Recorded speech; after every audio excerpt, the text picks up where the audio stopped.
अब जावना गांव में हनुमान आराधना करावे के रहे, वही गांव में एगो बनल बाप के बिगड़ल बेटा, मगर सापा बुझू की 10 काठा गेहूं में के उ लेढ़े रहे न। एक आधगो सापा बेकू आयल वाला धन अकल हो जाले, ठेहा रहे। विदेश से आयल मोटाइल मोटाइल आ घरे आयल विदेशी पैसा ओकरा बर्दाश्त हुए न। औते एगो लड़की से लव कर ले, प्यार कर ले, प्यार हो गल लव।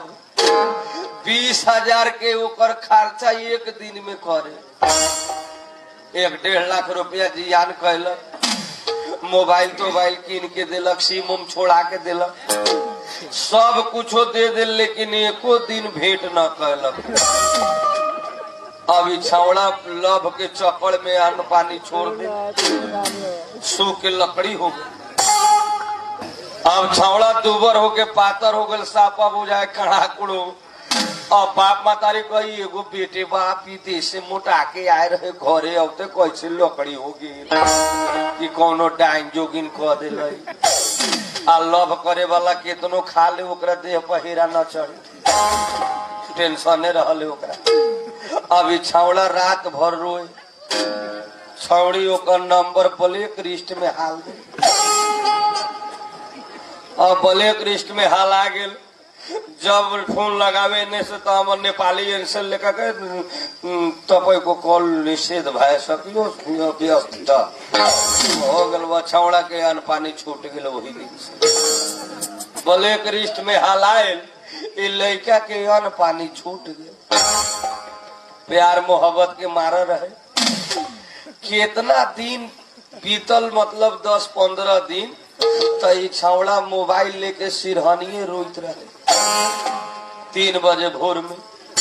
बहने से छौड़ी चेक कहलक से अभी नंबरवा चलौते बाकी बन कर दे। अब वो छौड़ा में चेक कहलक मिस कॉल मार के, भाई छौड़ा तो रात भर रोए सूते न। अब देखते छौड़ा फुर दबर उठ गेला, देखते कहते बा ओकरे नंबर बा। अब इन्हें से लौटवैता अब कॉलिन में, जब इन्हें से फोन कहलक बहने छौड़ी मजबूर होके उठावे के पड़ल मोबाइल। अब छौड़ा लागल मोबाइले में रोए, बिहान सवेरे हमर लाशे देखबे आ केतना लखड़ा वरजाम मधान ओम शांति केतना साधु संत के खियाला के बाद ओकरा एगो भेटा भे रहे, उ दुलरवे लइका रहे।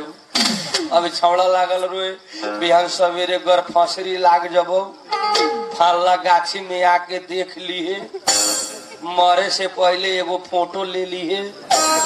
छौड़ा रो के छौड़ी के, अब छौड़ी कहूँ कह न कथी कहता, कहते आओ न कम से कम मकई के खेत लगा के भेंट कर न एको भी। अब छौड़ी डेट बना ले, ठीक बा भेंट हुई। उतने पर फोन रखा गेल, फेन व्यस्त हो गेल, फेन ब्लैक लिस्ट में हला गेल नंबर, उतने बतुआ। अब वही गंगा में हनुमान आराधना करावे के रहे। अब छौड़ा पता कल कि वही गांव में हनुमान आराधना बा। बया के अगाड़िए से रास्ता पर ब्याह जी के गोड़ पकड़ ले, हमू चलम हनुमान आराधना में। वीडियो कॉल में देख ले रहे, बस उतने सामान उमान चल दिल हनुमान आराधना करावे छौड़।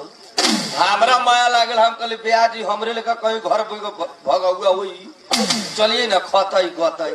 हम कहे गावे के लूर हऊ तो साला प्यार कैले रहे, कहते बा पूरा रामायणी हम 2 घंटा में सुधार दे। तो हम कहलिए एगो तो मिलल है ना, बेकार के 1 नंबर कलाकार मिल गए। अब ओकरा हम कलाकार समझ के ले गेली।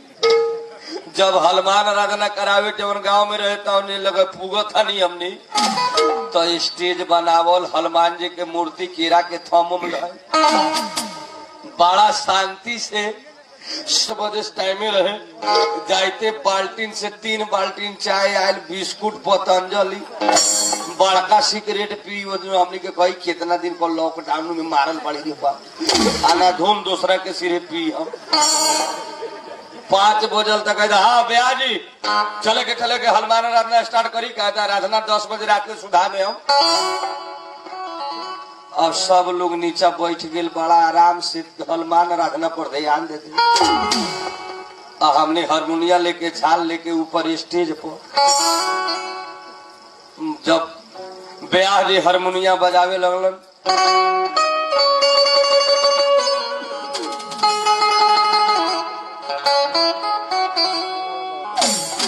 ब्याह जी बड़ा बढ़िया हनुमान आराधना स्टार्ट कर दिलन। प्रवचन कहत रहलन, शुरू भइल हनुमान आराधना। मंगल मूर्ति मारुति नंदन सकलय मंगल मूर्ति कंदन। प्रेम से बोलिए हनुमान जी महाराज की। आज की समैया की यही जगहिया की, जग कराए वाला माता पिता की, उनकर बाल गोपाल की। बड़ा अच्छा जयकार लागल। ब्याह जी प्रवचन कहता, जब सीता माता लंका पहुंचल, अशोक बैठका में बैठल बानी, और जब श्री रामचंद्र जी के दूत हनुमान जी जब निशानी औठी लेके पहुंचल, तो सीता माता के पूरा अनुभव ला गई, पूरा पता हो गई कि हमर दूत आ गई बा। सीता माता जब ऊपर देखा था, हनुमान जी के नजर पड़ल। वही टाइम में सीता माता कहता रहे हनुमान जी से, मंगल मूर्ति मारुति नंदन सकलय मंगल मूर्ति कंदन। अब लेटर हल्का इको बढ़ाइए।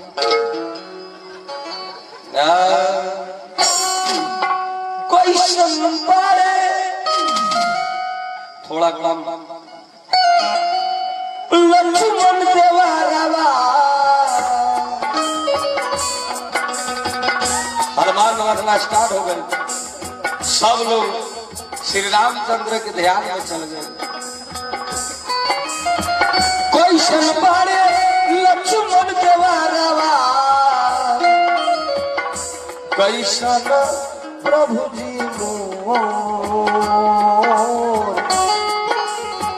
पूछतानी सिया हो मैया, पूछतानी सिया हो मैया, गिरे लाए नावसलो,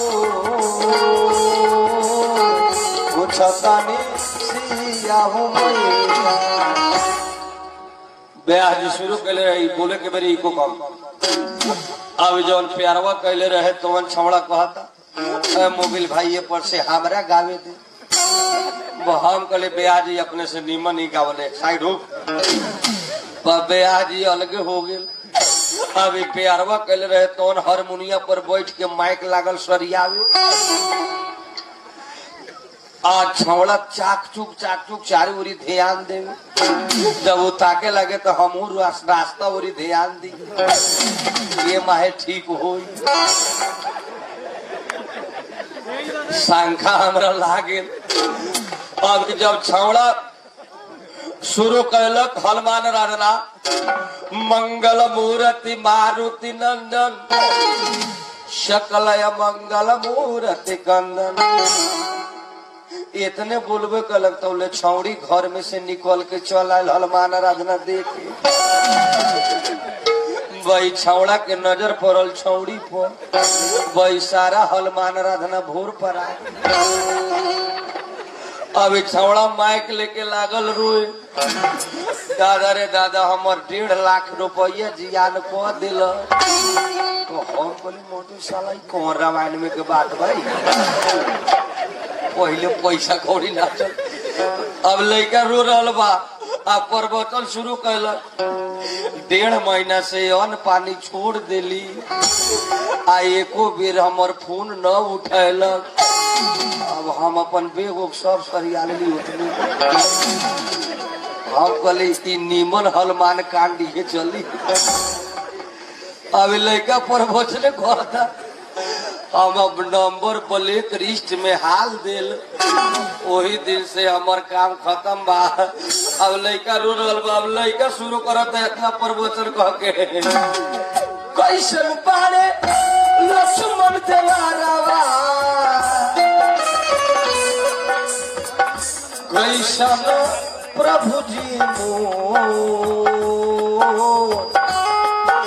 लड़का गा रहल बा आ लड़का के आंख से आंसू नहीं के सुख कैसन बारे लक्ष्मण देवारवा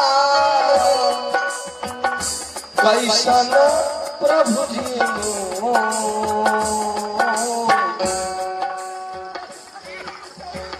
कहिया से कहानी के छौरी कहिया से कहानी के छौरी आई है मकैया के हो कहिया से कहानी के इतने छावड़ा उठाएबे कहले हारमोनिया वही पर ब्याह जी के थाहे आ ढोलक बजाए वाला स्टेज के भीतर आ हमरा भागे के रोड में है तो हम एगोड़ा के अग्नि में पकड़ा के हनुमान आराधना से पहले हमने अपने मुंह फुलवा के हनुमान को लोग कहे व्यास से पूछ कामना रामायण में मौके के ओर लिखल बा हम कही कौनो रामायण में नहीं है आज जब प्यारवा कल रहे तो साला 1.5 किलो सेव लेके फिला आ फाजिल में पिटा गेली हमर वही दिन से हनुमान आराधना में हम न जाइए हाँ केनो जाके अरजाम में राम राम कहले मठ मंदिर में पूजा पाठ कहले हनुमान आराधना में कहा जाए।